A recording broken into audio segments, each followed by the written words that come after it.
નમસ્કાર દર્શક મિત્રો, હું છું રાખી અંજારિયા. સ્વાગત કરું છું આપનું કચ્છ ઉદય ટીવી ન્યૂઝમાં. તો દર્શક મિત્રો, જોઈ આજના સમાચારો વિસ્તારથી.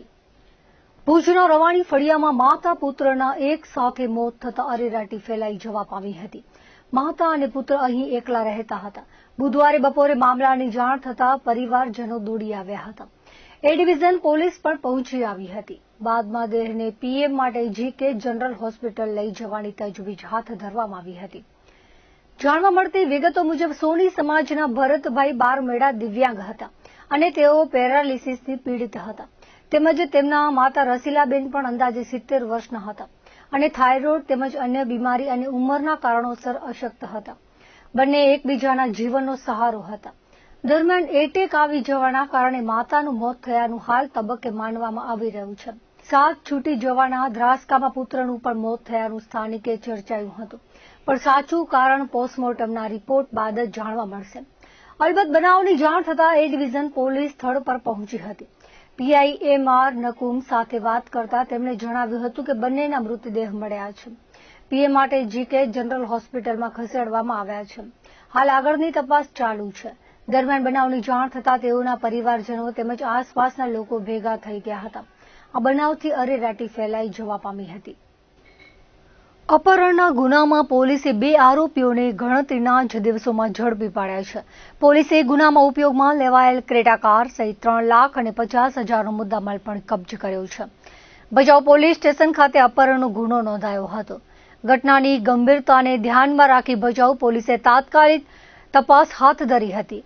હ્યુમન સોર્સ તેમજ ટેકનિકલ સર્વેલન્સની મદદથી આરોપી મુબારક હાસમ હિંગોરજા અને અલ્તાફ દિનમામદ હિંગોરજાને ઝડપી પાડ્યા હતા. આરોપીઓ પાસેથી ગુનામાં ઉપયોગમાં લેવાયેલી હુન્ડાઈ કંપનીની ક્રેટા કાર કબજે કરવામાં આવી હતી. પોલીસની સતર્કતા અને ઝડપી કામગીરીના પગલે આરોપીઓને ટૂંકા સમયમાં જ ઝડપી પાડવામાં સફળતા મળી છે. સમગ્ર કામગીરી ભચાઉ પોલીસ સ્ટેશનના પોલીસ ઇન્સ્પેક્ટર તથા સ્ટાફ દ્વારા સફળતાપૂર્વક પાર પાડવામાં આવી હતી. ઓનલાઈન ઈ-ફાર્મસી દ્વારા દવાઓના બેફામ વેચાણ, નકલી દવાઓના કારોબાર અને ભારે ડિસ્કાઉન્ટના વિરોધમાં all India organisation of chemist and druggist દ્વારા આપવામાં આવેલા 24 કલાકના દેશવ્યાપી બંધના એલાનને સરહદી જિલ્લા કચ્છમાં અભૂતપૂર્વ પ્રતિસાદ મળ્યો છે. કચ્છ જિલ્લા કેમિસ્ટ એસોસિએશનના આહવાનને પગલે આજે વહેલી સવારથી જ જિલ્લાભરના તમામ મેડિકલ સ્ટોર સજ્જડ બંધ રહ્યા હતા. ભુજ, ગાંધીધામ, અંજાર, માંડવી, મુન્દ્રા અને ભચાઉ જેવા મુખ્ય શહેરોથી લઈને રાપર સહિતના વાગડ પંથકમાં અને નખત્રાણા, દયાપર તેમજ અબડાસાના અંતરિયાળ ગ્રામ્ય વિસ્તારો સુધી બંધની વ્યાપક અને પૂર્ણ અસર જોવા મળી છે. સ્થાનિક દવા વેપારીઓએ પોતાની દુકાનોના શટર સંપૂર્ણપણે બંધ રાખીને ઓનલાઈન ફાર્મસી સામે આક્રોશપૂર્વક વિરોધ પ્રદર્શિત કર્યો છે. કચ્છના વેપારી મંડળોના જણાવ્યા અનુસાર યોગ્ય સરકારી નિયંત્રણોના અભાવે પરંપરાગત મેડિકલ સ્ટોર્સનો વ્યવસાય ગંભીર કટોકટીમાંથી પસાર થઈ રહ્યો છે. ઓનલાઈન માધ્યમોથી અપાતા બેફામ ડિસ્કાઉન્ટના કારણે નાના વેપારીઓનું અસ્તિત્વ જોખમાયું છે, જેની સામે સમગ્ર જિલ્લાના કેમિસ્ટોએ આજે એક સૂત્રતા દર્શાવીને બંધને 100% સફળ બનાવ્યો છે. કેમિસ્ટ એસોસિએશન દ્વારા સરકાર સમક્ષ ઓનલાઈન દવાના વેચાણ અંગેનું GSR 817 નોટિફિકેશન રદ કરવા અને સ્થાનિક રિટેલ દુકાનદારોનું માર્જિન વધારવા સહિતની મુખ્ય 3 માંગણીઓ દોહરાવવામાં આવી છે. સજ્જડ બંધ વચ્ચે પણ કચ્છીમાળુઓ અને ગંભીર દર્દીઓને મુશ્કેલી ન પડે તે માટે એસોસિએશન દ્વારા માનવતાવાદી અભિગમ સાથે વિશેષ વ્યવસ્થા જાળવી રાખવામાં આવી હતી. જિલ્લાની તમામ સરકારી અને ખાનગી હોસ્પિટલો પરિસરમાં આવેલા ઇન હાઉસ મેડિકલ સ્ટોર્સ તેમજ પ્રધાનમંત્રી જન ઔષધિ કેન્દ્રો રાબેતા મુજબ ચાલુ રાખવામાં આવ્યા હતા, જેથી કટોકટીના સમયે જીવન રક્ષક દવાઓ મેળવવામાં દર્દીઓને કોઈ અગવડ પડી ન હતી. સમગ્ર સરહદી પંથકમાં દવાની દુકાનો સજ્જડ બંધ રહેતા હડતાળ પૂર્ણપણે સફળ રહી છે અને વેપારીઓએ એક થઈને સરકાર સુધી પોતાનો મજબૂત અવાજ પહોંચાડ્યો છે. ઓનલાઈન ઈ-ફાર્મસી દ્વારા દવાઓના બેફામ વેચાણ, નકલી દવાઓના કારોબાર ચાલુ છે, ત્યારે ગાંધીધામમાં તમામ મેડિકલ સ્ટોર સજ્જડ બંધ રહ્યા હતા. સ્થાનિક દવા વેપારીઓએ પોતાની દુકાનોના શટર સંપૂર્ણપણે બંધ રાખીને ઓનલાઈન ફાર્મસી સામે આક્રોશપૂર્વક વિરોધ પ્રદર્શિત કર્યો છે. કચ્છના વેપારી મંડળોના જણાવ્યા અનુસાર યોગ્ય સરકારી નિયંત્રણોના અભાવે પરંપરાગત મેડિકલ સ્ટોર્સનો વ્યવસાય ગંભીર કટોકટીમાંથી પસાર થઈ રહ્યો છે. ઓનલાઈન માધ્યમોથી અપાતા બેફામ ડિસ્કાઉન્ટના કારણે નાના વેપારીઓનું અસ્તિત્વ જોખમાયું છે, જેની સામે સમગ્ર જિલ્લાના કેમિસ્ટોએ આજે એક સૂત્રતા દર્શાવીને બંધને 100% સફળ બનાવ્યો છે. સરકાર સમક્ષ ઓનલાઈન દવાના વેચાણ અંગેનું GSR 817 નોટિફિકેશન રદ કરવા અને સ્થાનિક રિટેલ દુકાનદારોનું માર્જિન વધારવા સહિતની મુખ્ય 3 માંગણીઓ દોહરાવવામાં આવી છે. ઓનલાઈનથી દવા મંગાવવાનો ક્રેઝ વધી જતા વર્ષોથી મેડિકલ જ્યાં તમામ પ્રકારની દવા ઉપલબ્ધ હોવા છતાં ઓનલાઈનના હિસાબે ધંધામાં ખોટ આવી છે. ઓનલાઈન ફાર્મસીના વિરોધમાં મુન્દ્રા દેશવ્યાપી હડતાલમાં જોડાયો હતો. શહેર તેમજ તાલુકાની દવાની દુકાનો બંધ રહી હતી. મુન્દ્રા કેમિસ્ટ એસોસિએશનના પ્રમુખ ચિંતન રામૈયાએ જણાવ્યું હતું કે શહેર તેમજ તાલુકાની 90 જેટલી અંદાજે દુકાનો બંધ રહી હતી. ઇમરજન્સી જરૂરિયાત માટે જલારામ મેડિકલ અને બારોઈ રોડ પર એક દવાની દુકાન ચાલુ રહી હતી. તલવાણા ગામના ગેટ પાસે આજે બુધવારે સવારે રેતી ભરેલું ડમ્પર અચાનક પલટી મારી જતા રસ્તા પર રેતી ફેલાઈ હતી, જેને કારણે વાહન ચાલકોને મુશ્કેલીનો સામનો કરવો પડ્યો હતો. આજે સવારે રેતી ભરેલું ડમ્પર તલવાણા ગામ પાસેથી પસાર થઈ રહ્યું હતું. આ દરમિયાન ચાલકે કાબુ ગુમાવતા ગેટ પાસે વાહન પલટી મારી ગયું હતું. સદનસીબે અકસ્માતમાં જાનહાનિના સમાચાર નથી, પરંતુ ડમ્પરમાં ભરેલી રેતી માર્ગ પર વેરાઈ જતા રસ્તો બ્લોક થયો હતો. અકસ્માત બાદ સ્થાનિક લોકો દ્વારા જાણ કરાતા જેસીબી મશીને બોલાવી રેતી હટાવીને માર્ગને ફરીથી વાહન વ્યવહાર માટે ખુલ્લો કરવાની કામગીરી હાથ ધરાઈ હતી.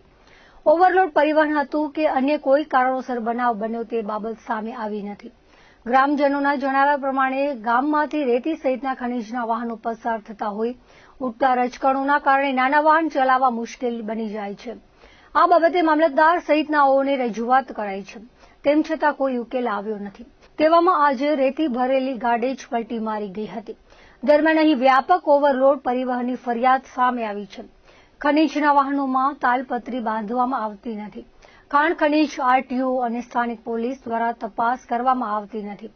આજે ગાડી પલટી મારી ગઈ તે ઓવરલોડના કારણે બનાવ બન્યો હોવાનું સ્થાનિક લોકોનું કહેવું છે.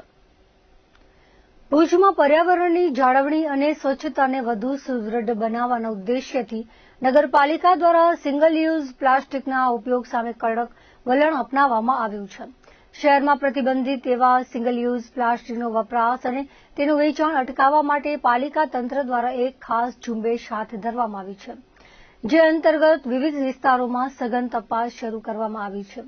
નગરપાલિકાની ટીમો દ્વારા શહેરના અલગ અલગ વિસ્તારોમાં આવેલી હોલસેલની દુકાનો અને અન્ય વેપારી એકમોમાં આકસ્મિક ચેકિંગ હાથ ધરવામાં આવી રહ્યું છે.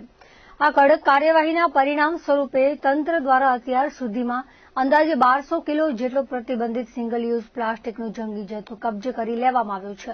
આટલી મોટી માત્રામાં પ્લાસ્ટિક પકડાવવાની સાથે જ નિયમોનું ઉલ્લંઘન કરી પ્રતિબંધિત પ્લાસ્ટિકનું વેચાણ અને વપરાશ કરનારા વેપારીઓ સામે શિક્ષાત્મક પગલાં પણ લેવામાં આવ્યા છે. પાલિકા દ્વારા આવા વેપારીઓ પાસેથી કુલ ₹70,000નો દંડ વસૂલવામાં આવ્યો છે. સમગ્ર કાર્યવાહી અંગે નગરપાલિકાના ચીફ ઓફિસર ટ્વિંકલબેન પટેલે શહેરના તમામ નાગરિકો અને વેપારી વર્ગને એક વિશેષ અપીલ કરી છે. તેઓએ સ્પષ્ટ શબ્દોમાં જણાવ્યું છે કે પર્યાવરણના બૃહદ હિતમાં સૌએ પોતાની નૈતિક જવાબદારી સમજવી પડશે. ભવિષ્યની પેઢી અને પર્યાવરણની સુરક્ષા માટે સિંગલ યુઝ પ્લાસ્ટિકનો ઉપયોગ સંપૂર્ણપણે બંધ કરવો જોઈએ તેવો અનુરોધ તેમણે કર્યો હતો. લગભગ આજ સુધીમાં 14 તારીખથી આ ઝુંબેશ શરૂ કરવામાં આવી છે. અત્યાર સુધીમાં 1200 કિલો જેટલું સિંગલ યુઝ પ્લાસ્ટિક જપ્ત કરવામાં આવ્યું છે અને 70,000 જેટલો દંડ ફટકારવામાં આવ્યો છે.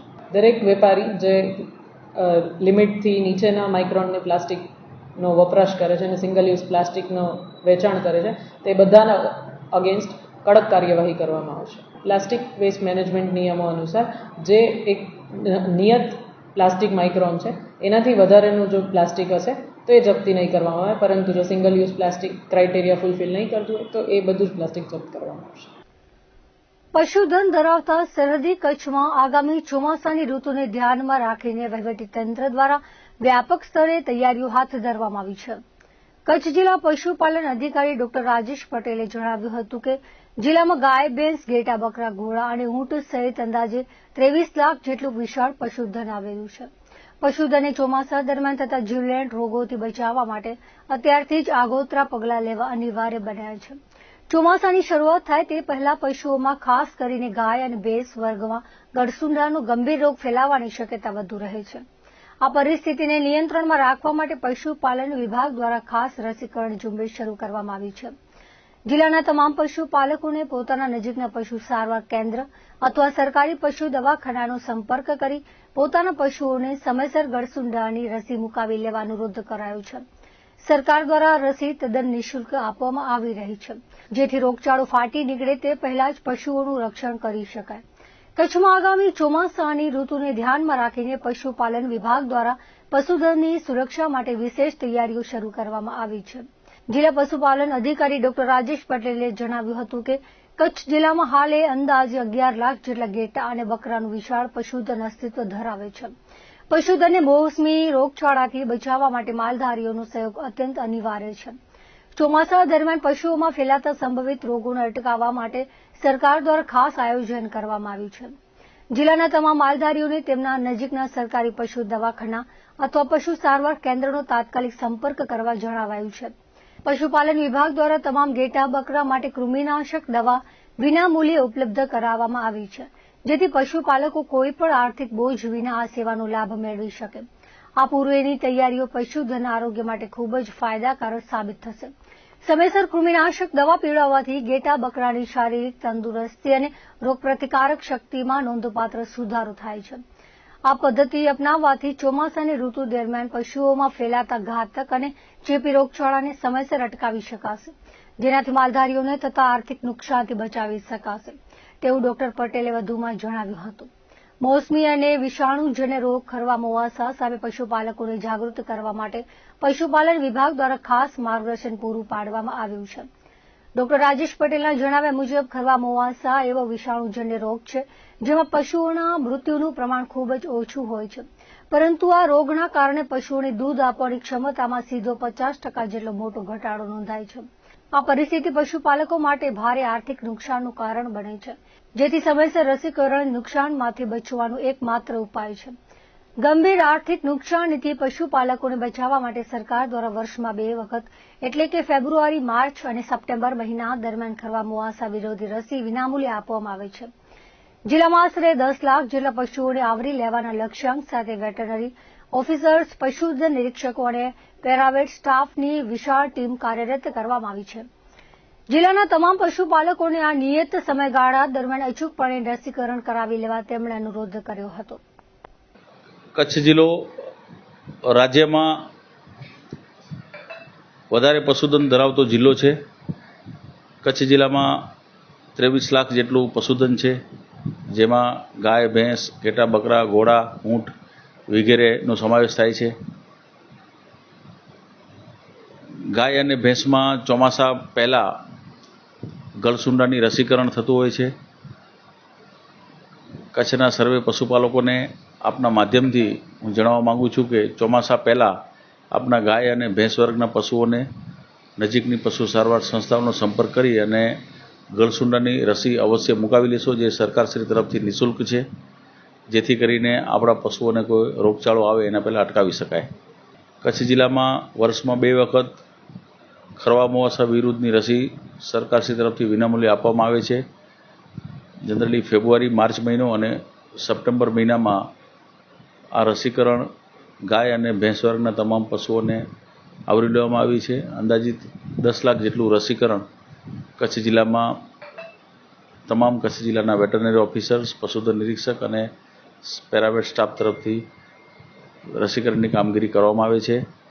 સર્વે પશુપાલકો આ સમયગાળા દરમિયાન ફેબ્રુઆરી અને સપ્ટેમ્બર મહિના દરમિયાન પોતાના પશુઓને ખરવા મોવાસાની રસીકરણ પણ અવશ્ય લેવી જોઈએ, જેથી કરીને આ વિષાણુજન્ય રોગ છે અને જેમાં પશુઓનું મરણનું પ્રમાણ નહીવત છે, પરંતુ દૂધ ઉત્પાદનમાં 50% જેટલો ઘટાડો થઈ જાય છે, જે પશુપાલકોને આર્થિક નુકસાની થાય છે, તેમાંથી આપણે બચાવી શકીએ. ચોમાસા પહેલાં નજીકની પશુ દવાખાના અથવા પશુ સારવાર કેન્દ્રનો સંપર્ક કરી અને એમને કૃમિનાશક દવા સરકારશ્રી તરફથી વિનામૂલ્યે આપવામાં આવે છે.